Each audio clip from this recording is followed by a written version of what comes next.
Raha hizo!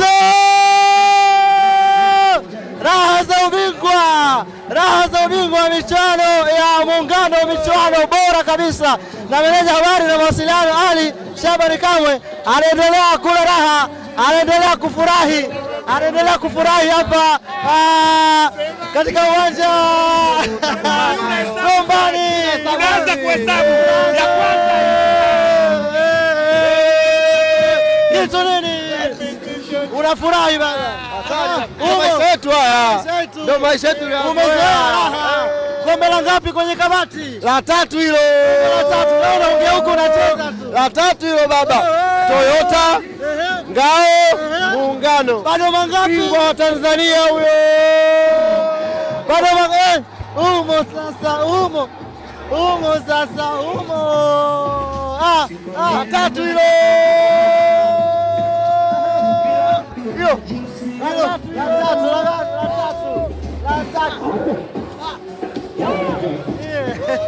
Mwenyekiti, tuendelee hapa. Michuano mikubwa imechukuliwa na timu kubwa mara ya 7 sasa hivi. Unalo lipi la kujivunia hasa? Bingwa wa kihistoria.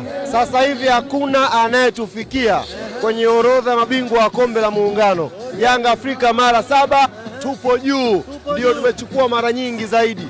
Leo Tanzania yote imefurahi kwa sababu bingwa wa Tanzania amepatikana. Yanga Afrika. Na hii imekuwa kwenye michuano yote, kila michuano Yanga ndio inakuwa inachukua mara nyingi. Inatafsiri nini hii hali? Haya ndo maisha yetu Alwatan. Maisha tuliyozoea haya. Raha sana. Nauliza hiyo. Umo sasa. Leo unacheza kila staili leo. Maisha yetu ndugu yangu. Kila staili leo. Mudathir Yahya Muda Boy amechukua tuzo ya mchezaji bora wa michuano hii. Bila shaka kiwango kikubwa amekionyesha. Umekuwa ukizungumza naye mara kwa mara. Kipi ulikuwa ukimwambia Muda? Muda nilikuwa nikimwambia Muda, upo kwenye ardhi yenu. Na hii ardhi lazima ufanye vizuri.